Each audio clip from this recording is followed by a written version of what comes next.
बिहार में आज नीतीश कुमार सरकार के फ्लोर टेस्ट से पहले बड़े उलटफेर के संकेत। सूत्रों के हवाले से खबर, हम अध्यक्ष मांझी सहित 6 एनडीए विधायकों का फोन ऑफ।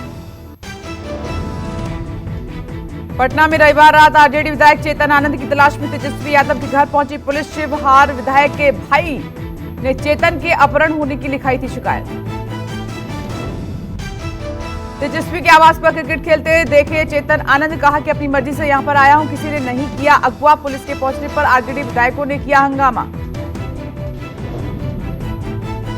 रविवार को पटना में दिन भर होती रही सियासी हलचल। बोधगया से बीजेपी विधायक और हैदराबाद से कांग्रेस विधायक वापस लौटे पटना। आरजेडी नेता तेजस्वी यादव के घर पर विपक्षी विधायकों का जमावड़ा। हैदराबाद से लौटे कांग्रेस विधायकों को भी आरजेडी विधायकों के साथ तेजस्वी के आवास पर रुकवाया गया। जेडीयू विधायकों को पटना के चाणक्य होटल में ठहराया गया है। वहीं बीजेपी विधायक डिप्टी सीएम विजय सिन्हा के आवास पर जमा हुए।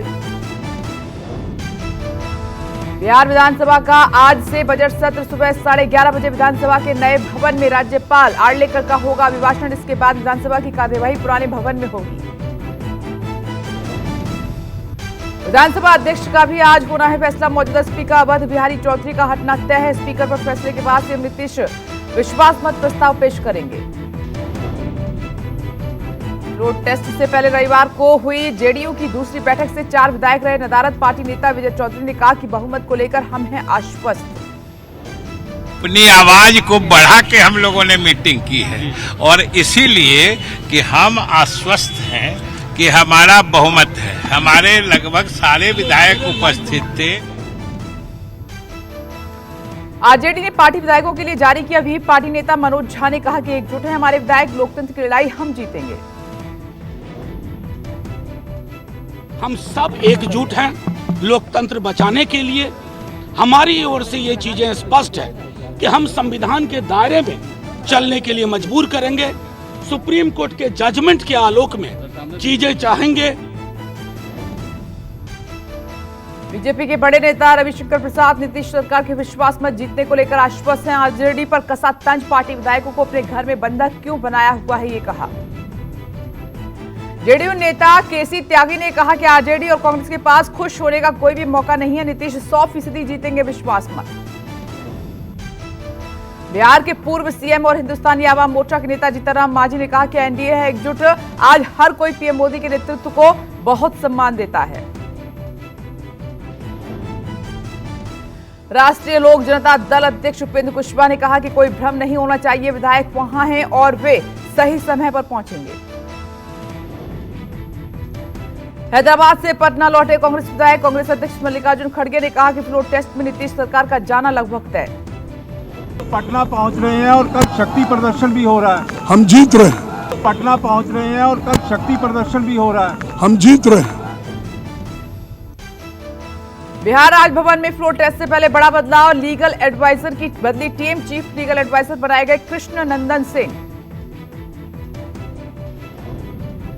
बिहार विधानसभा में फ्लोर टेस्ट को लेकर वीआईपी प्रमुख मुकेश सहनी का बड़ा बयान। एनडीए और महागठबंधन दोनों पर लगाया स्वार्थ की राजनीति का आरोप।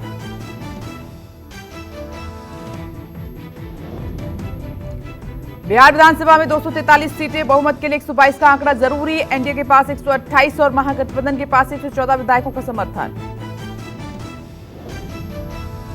बिहार विधानसभा में आरजेडी 79 सीटों के साथ सबसे बड़ी पार्टी। दूसरे नंबर पर बीजेपी के 78 विधायक, जेडीयू के 45, कांग्रेस के 19, वाम दलों के 16, हम के 4 विधायक हैं।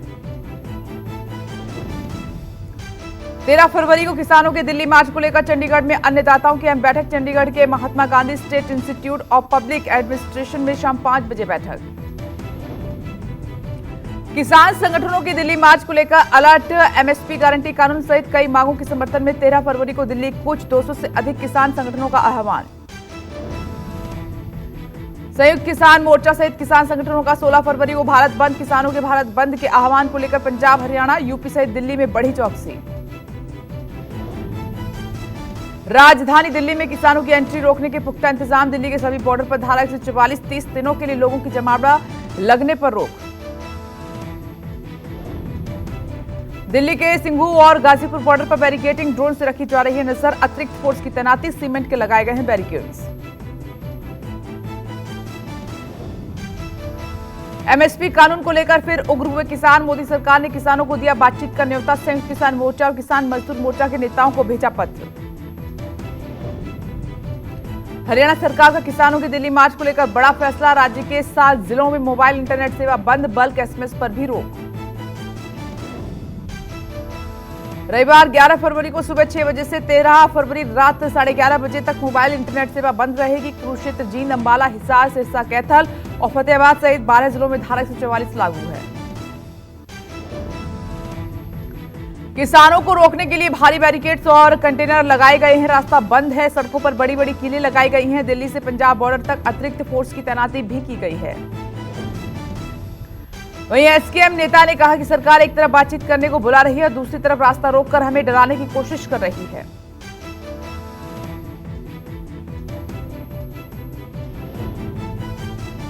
वहीं हरियाणा के जींद में किसानों के मार्च को लेकर पंजाब बॉर्डर पर पैरामिलिट्री फोर्स की तैनाती है। दाता सिंह बॉर्डर पर फोर्स के सैकड़ों जवानों ने संभाला मोर्चा। एडीजीपी रवि किरण ने मौके पर स्थिति का लिया जायजा। बॉर्डर पर ब्रिज वाहन, अग्निशमन दस्ते और वाटर कैनन वाहन तैनात किए गए हैं। सुरक्षा के मद्देनजर जींद में धारा 144 लागू है। जिले के सभी डॉक्टरों की छुट्टियां रद्द की गई हैं। पेट्रोल पंप संचालकों को खुले में तेल न देने के निर्देश हैं। आंदोलन को देखते हुए प्रशासन ने कई किसान संगठनों, खाप पंचायतों और सरपंचों के लिए बैठक। किसान आंदोलन में शामिल न होने का किया आह्वान। कांग्रेस नेता राहुल गांधी ने किसानों के दिल्ली आने से रोकने के लिए किए जा रहे इंतजामों पर उठाए सवाल। एक्स पर पोस्ट कर कहा कि रास्ते में कीले बिछवाने वाले भरोसे के लायक नहीं। राहुल गांधी ने किसानों से मोदी सरकार को उखाड़ फेंकने का आह्वान किया है। कांग्रेस नेता ने वादा किया है कि अगर कांग्रेस सत्ता में आई तो उनके अच्छे दिन लौटेंगे।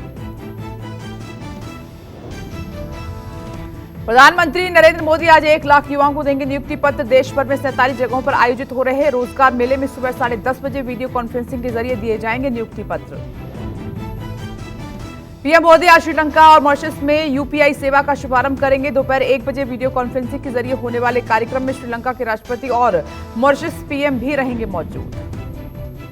दिल्ली सीएम अरविंद केजरीवाल और पंजाब के सीएम भगवंत मान आज सहपरिवार अयोध्या के रामलला में दर्शन करेंगे। केजरीवाल के साथ उनके माता पिता भी होंगे। इलाहाबाद हाईकोर्ट में ज्ञानवापी के व्यास तहखाने में पूजा पाठ के खिलाफ दायर याचिका पर सुनवाई। वाराणसी कोर्ट के 31 जनवरी को दिए आदेश के खिलाफ अंजुमन इंतजामिया मस्जिद कमेटी ने दायर की है याचिका। शराब घोटाले में गिरफ्तार आप नेता मनीष सिसोदिया की नियमित जमानत याचिका पर आज सुनवाई। सीबीआई ने मनीष सिसोदिया को 26 जनवरी 2023 को गिरफ्तार किया था। सुप्रीम कोर्ट में उद्धव गुट की दायर याचिका पर सुनवाई। महाराष्ट्र विधानसभा स्पीकर के फैसले को चुनौती। स्पीकर नार्वेकर ने शिंदे गुट को असली शिवसेना के तौर पर मान्यता दी थी।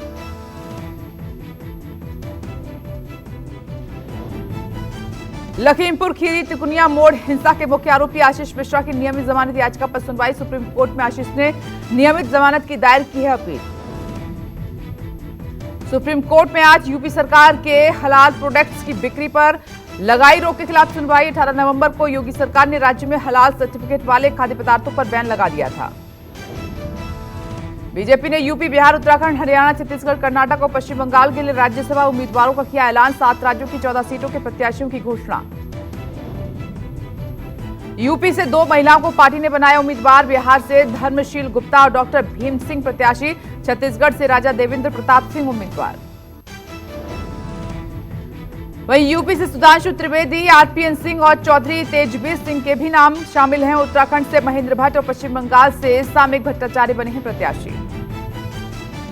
बिहार से राज्यसभा के लिए पत्ता करने पर सुशील मोदी ने एक्स पोस्ट पर दी प्रतिक्रिया। कहा कि 33 सालों तक देश के चारों सदनों में पार्टी ने मुझे भेजा, उसका सदैव आभारी रहूंगा।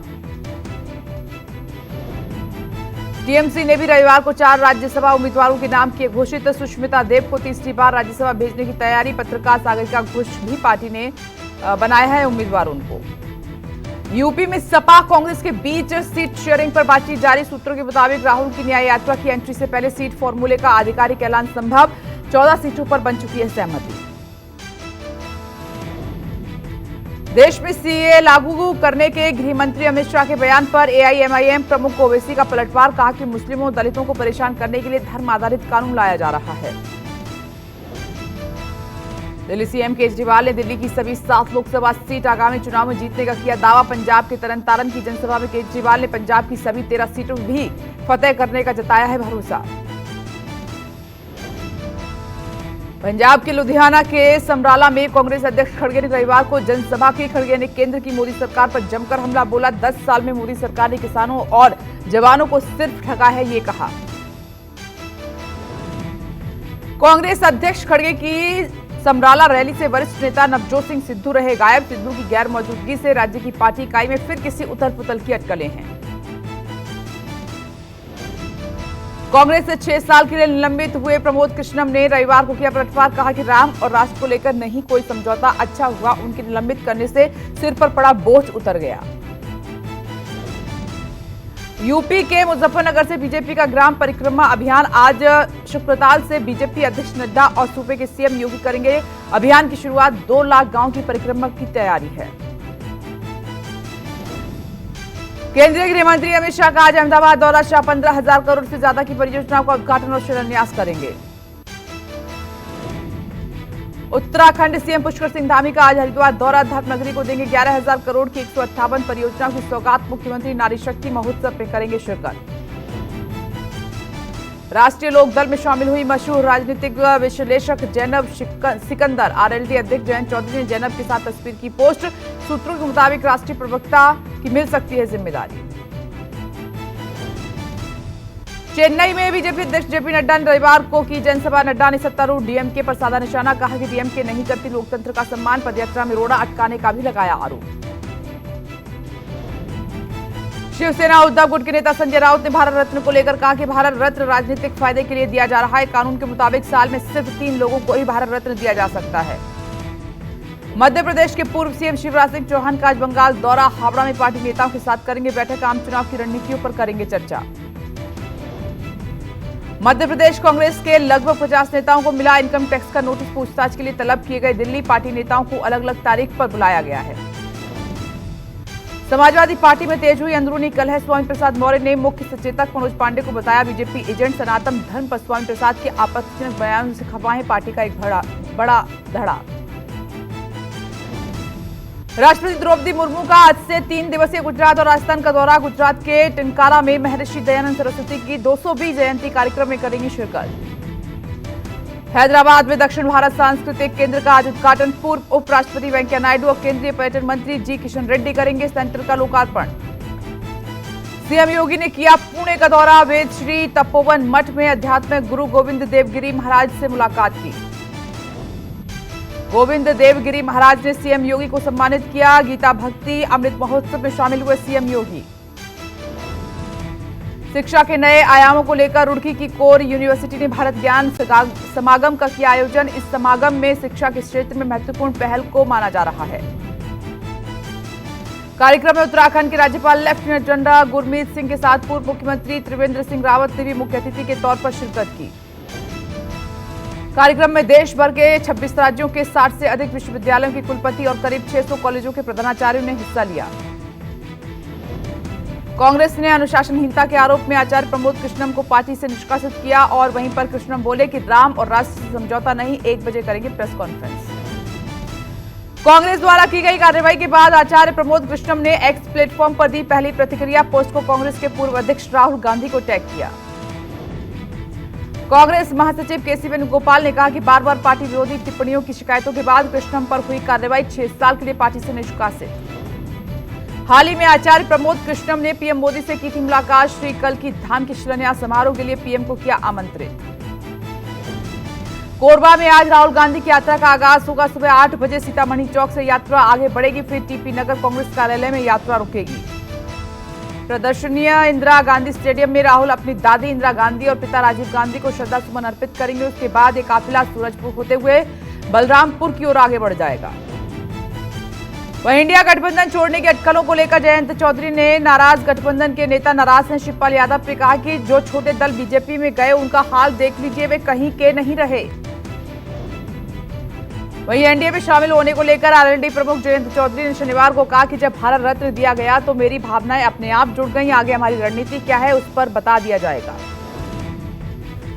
सुभाषपा प्रमुख ओपी राजभर ने कहा कि समाजवादी पार्टी कहां सम्मान देती है, क्यों जयंत चौधरी जा रहे हैं, बसपा का 2 बार गठबंधन क्यों टूटा, कांग्रेस से दूसरी बार गठबंधन टूटने की कगार पर है।